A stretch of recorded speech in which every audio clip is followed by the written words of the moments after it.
الحمدللہ والصلاة والسلام علی من لا نبی بعدہ فاعوذ باللہ من الشیطان الرجیم بسم اللہ الرحمن الرحیم۔ بحمدہ تعالی ہمارا درس قرآن سورہ بقرہ کی تفسیر کے حوالے سے جاری و ساری ہے۔ آئیے دیکھتے ہیں کہ قرآن ذی شان کیا ارشاد فرماتا ہے۔ رب ذوالجلال نے قرآن ذی شان میں ارشاد فرمایا، قل اے محبوب فرما دیجیے، من کانا عدو لجبریل، اے پیارے محبوب فرما دیجئے کہ وہ عدو یعنی کہ دشمنی رکھتے ہیں یا نفرت و بیزاری رکھتے ہیں، عدو لجبریل، اے پیارے محبوب فرما دیجئے انہیں جو جبریل امی سے عدو رکھتے ہیں یعنی دشمنی رکھتے ہیں، فَإِنَّهُ نَزَّلَهُ عَلَىٰ قَلْبِكَ، کہ ان سے دشمنی نہ رکھی جائے، فَإِنَّهُ نَزَّلَهُ، کہ انہوں نے ہی اتارا عَلَىٰ قَلْبِكَ، کہ پیارے محبوب کے قلب اطہر پر قرآن اتارنے والے یہ پیارے جبریل ہیں، وحی لانے والے یہ پیارے جبریل ہیں، بِإِذْنِ اللَّهِ، اللہ کے حکم سے، مُصَدِّقًا لِمَا، اور تصدیق بھی کیا ہے، یعنی کہ قرآن جب نازل ہوا تو قرآن نے سب پچھلی جو کتب سی ان سے پہلے تورات، زبور، انجیل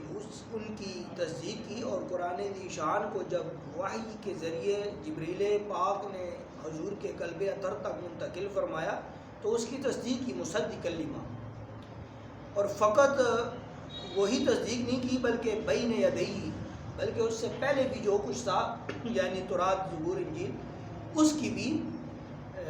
تصدیق فرمائی، وَہُدًى، اور ہدایت ہے بہت ساری، بشرا، اور بشارت بھی ہے، کن کے لیے ہدایت اور بشارت ہے؟ للمؤمنین، جو ایمان لائے۔ من کان عدو للہ، جب وہ پیارے جبریل سے عدو رکھتے ہیں اور دشمنی رکھتے ہیں تو پھر من کان عدو للہ، اور عدو ہے اللہ سے، وہ ملائکتہ، اور ملائکہ سے بھی جو عدو رکھتے ہیں، دشمنی رکھتے ہیں، وہ رسولہ، اور رسولوں سے دشمنی رکھتے ہیں، وہ جبریل، اور جبریل سے، وہ میکال، اور میکائیل علیہ السلام سے، فإن اللہ عدو للکافرین، تو پھر اللہ بھی ان سے عدو للکافرین، ان جو انکار کرنے والے ہیں ان سے اللہ بھی دشمنی کا ارادہ رکھتا ہے۔ اب اس کا پس منظر دیکھیے، پس منظر یہ ہے کہ جب یہودیوں کو یہ خبر ملی، جب انہوں نے سوال کیا کہ آپ آخری نبی ہیں تو آپ کا ساتھی کون ہے اور آپ پر وحی لانے والا کون ہے، تو جب رسول خدا صلی اللہ علیہ وسلم نے ارشاد فرمایا کہ میرا ساتھی اور میری وحی لانے والا جبریل امی ہے، تو انہوں نے نفرت اور بیزاری کا اعلان کیا، تو اس مقام پر یہ آیہ مبارکہ کا نزول ہوا، اور اس کو قل من کان عدو لجبریل کے حوالے سے یہ نزول ہوا۔ اب اس کے اندر 3 احادیث ہیں، 2 احادیث مبارکہ امام احمد بن حنبل روایت کر کے لائے الفاظ کی تبدیلی کے ساتھ، اور ایک روایت امام بخاری لائے اس آیت کی تفسیر کے اندر۔ پہلی حدیث مبارکہ سن لیجیے، اس کے اندر امام احمد بن حنبل جو لائے وہ یہ ارشاد فرماتے ہیں کہ یہود نے سوال کیا، اے سرکار دو جہاں امام الانبیاء ختم رسول صلی اللہ علیہ وسلم، ہم آپ سے 4 سوال کریں گے، آپ نے اگر ان کا جواب دے دیا تو ہم آپ کو خاتم النبیین تسلیم کر لیں گے، وگرنہ نہیں کریں گے۔ تو رسول خدا صلی اللہ علیہ وسلم نے ارشاد فرمایا کہ تم پھر مجھ سے یہ وعدہ کر لو اور مجھ سے یہ عہد کر لو کہ اگر میں نے تمہارے 4 سوالوں کے جواب دے دیے تو تم ایمان لے آؤ گے اللہ پر اور اللہ کی کتاب پر اور آخری نبی پر، تو ان کا بے شک ہم لے آئے۔ تو اب یہاں پر ایک نقطہ میں بیان کرتا چلوں کہ رسول خدا صلی اللہ علیہ وسلم نے ابھی سوال سنے نہیں تھے، پہلے ہی کہہ دیا کہ پھر تم ایمان لے آؤ کہ میں تمہارے سوال کا جواب دے دوں گا۔ اب یہاں اہل علم سے میرا کلام ہے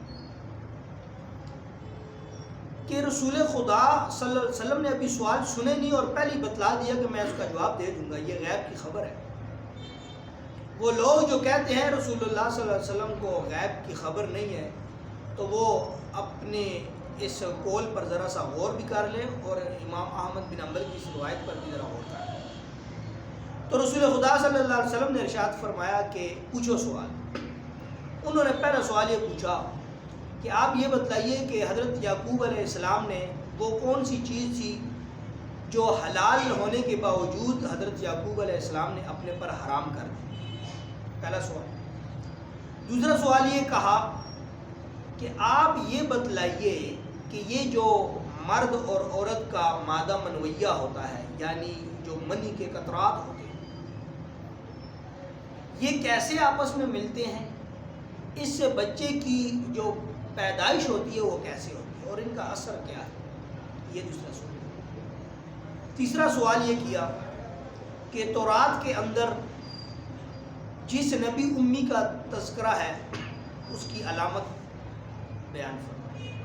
اور چوتھا سوال یہ تھا کہ وہ جو نبی ہے، نبی امی، اس کا ساتھی کون ہے، اس کی ہمیں آپ اطلاع دے دیں۔ اگر یہ چار سوال آپ نے جواب دے دیے تو ہم آپ پر ایمان لائیں گے، وہ کرنا نہیں لیں۔ تو جواب سنیے، رسول خدا صلی اللہ علیہ وسلم نے ارشاد فرمایا۔ پہلا سوال جب انہوں نے یہ کیا کہ حضرت یعقوب علیہ السلام نے وہ کون سی چیز تھی جو حلال ہونے کے باوجود انہوں نے اپنے پر حرام کی تھی، وہ کیا تھی؟ تو رسول اللہ صلی اللہ علیہ وسلم نے ارشاد فرمایا کہ وہ اونٹ کا گوشت تھا اور اونٹ کا دودھ تھا۔ حضرت یعقوب علیہ السلام کو ایک ایسی بیماری لاحق ہو گئی جو ختم ہونے کو نہ تھی، تو حضرت یعقوب علیہ السلام نے یہ منت مانی تھی کہ جب یہ میری بیماری ٹھیک ہو جائے گی تو میں اپنی سب سے محبوب ترین چیز کو چھوڑ دوں گا۔ تو جب آپ کو اللہ نے صحت عطا فرمائی تو آپ کی محبوب ترین چیز اونٹ کا گوشت اور اونٹ کا دودھ تھا، آپ نے دونوں چھوڑا۔ یہ جواب ہے پہلے سوال کا کہ اونٹ کا گوشت اور دودھ حلال ہونے کے باوجود حضرت یعقوب علیہ السلام نے اپنے پر حرام کر رکھے تھے۔ یہاں پر ایک جملہ بیان کر دوں کہ صوفیاء کے ہاں بھی صوفیاء اپنے قلب پر نظر رکھتے ہیں، جس چیز کی بہت زیادہ تمنا ہوتی ہے، جس سے بہت زیادہ محبت رغبت پیدا ہوتی ہے، اسی چیز کو چھوڑ دیتے ہیں۔ نفس کو تکلیف دینے کے لیے، اپنے اندر جو نفسانی خواہشات اس کو قابو رکھنے کے لیے جس چیز سے زیادہ محبت ہوتی ہے اسی کو ہی چھوڑ دیتے ہیں، غذا کے اعتبار سے اور ہر اعتبار سے۔ یہ ایک مجاہدہ ہوتا ہے، تصوف کی بات ہے، پھر کبھی انشاءاللہ بیان کریں گے۔ تو پہلے سوال کا جواب یہ ہے کہ وہ اونٹ کا گوشت تھا جو حضرت یعقوب نے اپنے پر حرام کیا، حالانکہ وہ حلال تھا۔ دوسرا جواب یہ ہے کہ انہوں نے یہ سوال کیا تھا کہ یہ جو مادہ منویہ ہوتا ہے، جو منی ہوتی ہے، مردانہ اور عورت کی جو منی ہوتی ہے، اس میں فرق کیا ہوتا ہے، یہ ملاپ کیسے کرتے ہیں، اس کا اثر کیا ہوتا ہے؟ تو اس کا جواب رسول خدا صلی اللہ علیہ وسلم نے ارشاد فرمایا کہ مرد کی جو منی ہوتی ہے وہ سفید رنگ کی ہوتی ہے، خاص سفید رنگ کی، اور جو عورت کا مادہ منویہ ہوتا ہے وہ ہلکے زرد رنگ کا ہوتا ہے۔ اور اس کا اثر یہ ہوتا ہے کہ جب مرد و عورت کا آپس میں اختلاط ہوتا ہے، جب آپس میں وطی کی جاتی ہے، فقہا کی اصطلاحات میں وطی کہتے ہیں ہم اس طرح، تو جب وطی کی جاتی ہے تو جب مرد و عورت کا اختلاط ہوتا ہے اور اس کا جو وطی ہوتی ہے اور اس کے اندر جو مادہ منویہ آپس میں ملتا ہے، تو اگر مرد کا مادہ منویہ غالب ہو جائے عورت کے مادے پر تو پیدا ہونے والا بچہ پیدا ہو، اور اس کی شکل و صورت، خد و خال جو ہوتے ہیں وہ مرد یعنی والد کے ساتھ مشابہ ہو جاتے ہیں۔ اور جب عورت کا مادہ منویہ جو مادہ ہوتا ہے وہ مرد کے مادے پر غالب ہو جائے تو لڑکی پیدا ہوتی ہے، اور وہ مشابہت کے اعتبار سے، خد و خال کے اعتبار سے وہ ماں کے ساتھ رغبت اور میلان اس کا بڑھتا ہے اور اس کی شباہت ویسی ہوتی ہے۔ یہ دوسرا جواب۔ تیسرا جواب یہ تھا، وہ سوال کر رہے تھے تورات میں جو نبی امی کا تذکرہ ہے اس کی علامت کیا ہے؟ تو رسول خدا صلی اللہ علیہ وسلم نے فرمایا کہ وہ جو نبی امی ہے جس کا تذکرہ تورات میں ہے،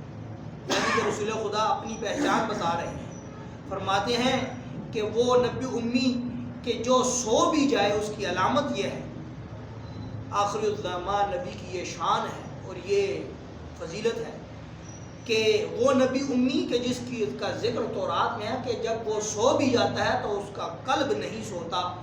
کا قلب ذکر الہی میں مشغول رہتا ہے۔ تو یہ ان لوگوں کے لیے نکتہ ہے جو کہتے ہیں معاذ اللہ رسول خدا صلی اللہ علیہ وسلم ہمارے طرح عام انسان تھے۔ تو مجھے یہ بتائیے جب وہ سو جاتے ہیں تو کیا ان کا قلب ذکر الہی کر رہا ہوتا ہے؟ نہیں، بلکہ وہ بدبخت لوگ ہیں کہ جو نماز میں کھڑے ہو کر بھی ان کو دنیاوی خیالات آ رہے ہوتے ہیں، اور وہی بے ادب لوگ پھر جا کے یہ کہہ رہے ہوتے ہیں معاذ اللہ کے حضور صلی اللہ علیہ وسلم تو ہمارے طرح عام انسان ہے۔ رسول خدا کی تو یہ شان ہے کہ وہ سو بھی جائیں تو ان کا قلب ذکر الہی اس میں اللہ ذات کا ذکر کرتا ہے، اللہ اکبر اور اللہ ہو کی ضربیں جاری ہوتی ہے۔ اور صوفیاء کے ہاں بھی یہی طریقہ کار رہا ہے کہ وہ اٹھتے بیٹھتے کھاتے پیتے گفتگو کرتے، حتیٰ کہ سوتے وقت بھی وہ ذکر الہی میں مشغول رہتے ہیں۔ اور یہ جو مجاہدے ہوتے ہیں اور یہ جو مشقیں ہوتی ہیں اور یہ جو اذکار ہوتے ہیں قلبی اذکار کے، یہ اپنے مریدوں کو کراتے ہیں اور خود بھی کرتے ہیں اور اس پر مشقیں اختیار کرتے ہیں۔ تو یہ وہ ذکر قلبی ہے جو بیان ہو رہا ہے اس حدیث میں۔ تو حضور نے فرمایا کہ وہ نبی امی جس کا ذکر قرآن میں ہے اور آخر الزمان نبی، ان کی یہ علامت ہے کہ وہ سو بھی جائیں تو ان کا قلب اللہ اللہ کا ذکر کر رہا ہوتا ہے۔ یہ تیسرا جواب ہے۔ چوتھا سوال یہ تھا کہ وہ جو آخر الزمان نبی ہیں، نبی امی، ان کا ساتھی کون ہے؟ تو رسول خدا صلی اللہ علیہ وسلم نے فرمایا کہ ان کا ساتھی جبریل امی ہے۔ جب انہوں نے یہ چوتھا جواب دیا تو انہوں نے اپنا وعدہ ہی توڑ دیا۔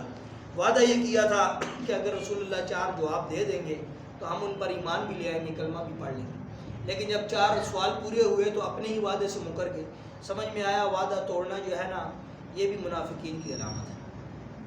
اور بات کو نہ ماننا، اپنی ضد پر اڑ جانا، یہ بھی منافقین کی علامت ہے۔ تو وہ اڑ گئے، انہوں نے کہا ہم نہیں مانیں گے، ہم ماننے کے نہیں۔ تو انہوں نے انکار کر دیا، اور انکار کی جب وجہ رسول خدا نے پوچھی تو کہنے لگے یہ وہی جبریل امی ہے نا جو ہم پر ہمیشہ عذاب لاتے تھے۔ ہاں، جو میکائیل علیہ السلام ہیں، یہ ان سے اگر یہ آپ کہتے ہیں ہمارے ساتھی ہیں تو ان کے بارے میں ہم آپ پر ایمان لے آتے، کیونکہ یہ تو ہماری فصلوں میں برکت کے لیے اور ہمارے اوپر بارش برسانے کے لیے یہ مدد دیتے تھے، یہ تو ہمارے ساتھی ہیں۔ لیکن یہ جو جبریل امی ہیں یہ تو ہمارے دشمن ہیں۔ عدو جبریل، یہ جو اوپر آیت کی ابتدا میں لفظ آیا، جبریل کی دشمنی کی جو بات چل رہی ہے، حدیث سے اس کا استدلال لیا جا رہا ہے۔ تو انہوں نے انکار کر دیا۔ یہ تو ہوگی روایت امام احمد بن حنبل کے حوالے سے، اور امام احمد بن حنبل کے ہاں ہی ایک اور روایت ہے الفاظ کی تبدیلی کے ساتھ۔ یہاں پر تو 4 سوال ہیں نا، مسند امام احمد بن حنبل کے اندر امام احمد بن حنبل نے دوسری ہی روایت لائی جس میں 5 سوال کیے گئے۔ 4 سوال تو یہ ہیں اور 2 سوال جو اضافی ہیں۔ ان 2 اضافی سوالوں میں پہلا اضافی سوال یہ تھا، وہ یہ کہتے ہیں کہ وہ کون سی چیز ہے جو نبی کو عام انسان سے جو ہے وہ مختلف ظاہر کرتی ہے۔ تو رسول خدا نے اس سوال کا یہ جواب دیا کہ جو نبی ہوتا ہے وہ اٹھتے بیٹھتے